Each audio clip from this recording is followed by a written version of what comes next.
Hey there, it's David H. Lawrence the 17th, and I've got a special two-part video.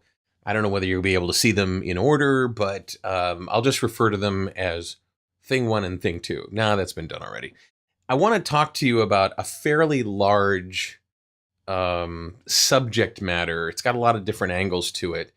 I'm a big fan of Tom Peters. He wrote a lot of really great business books in the 80s. I had an opportunity to learn from him when he was brought in as a consultant at the company that I was working at. And one of the things that he did in his quest to find companies that really worked well, that the staff was really on top of things, great customer service, that was a big part of what he had to do, what he had to say. And that customer service, as you know from one of the other videos, isn't just about the people that consume the product or service that you put out. It's about everybody around you that you treat as a customer. Well, one of the things that really well-run companies and organizations do is, instead of the typical ready, aim, shoot, they do ready, shoot, aim. And they do it for a couple of reasons. The first reason of which is it actually gets something out into the marketplace to see if it works.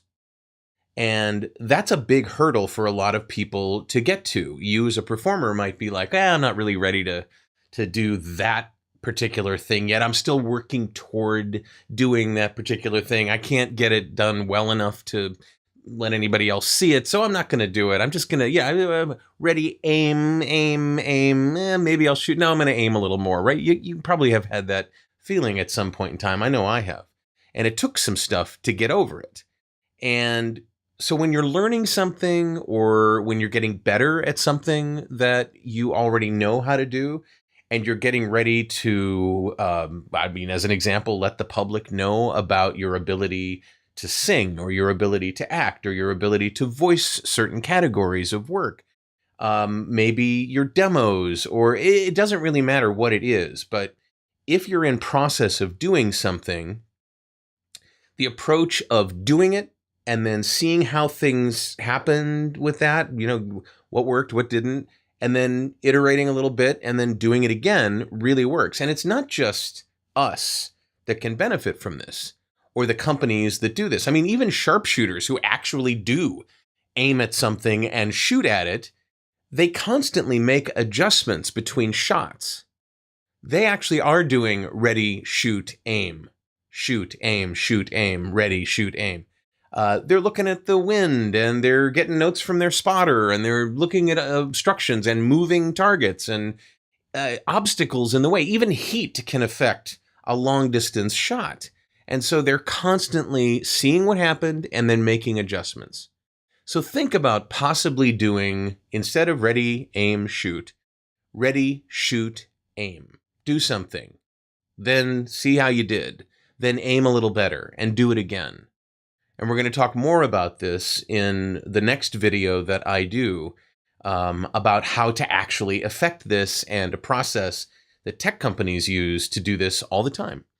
If you have any questions about this, if this doesn't make sense to you, or if you're thinking to yourself, you know what, nobody is going to see my ability to tap dance until I am ready.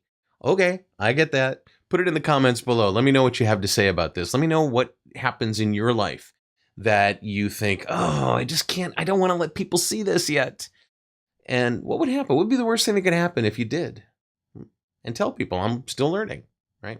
Let me know in the comments below. The comments are just great. I get comments all the time from people that are asking questions, and I'll deal with those in upcoming videos. Happy to do so.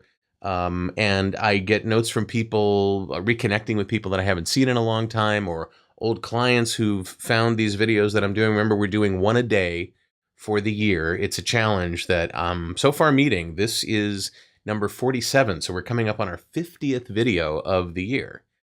We started on January 1st, and for those of you that have been with me from the start, I really appreciate you doing that. If you want to subscribe to this channel so you know when the next video is coming up, because the next day doesn't make sense, that's okay. Go ahead and click on my head there. If there's no head there, then there's a subscribe button somewhere on this page. That'll get you set up with a subscription to my channel on YouTube. And if you want to see the latest video that I've put out, go ahead and click on that frame right there. I'm David H. Lawrence the 17th. I so appreciate you watching these, and I will talk to you tomorrow.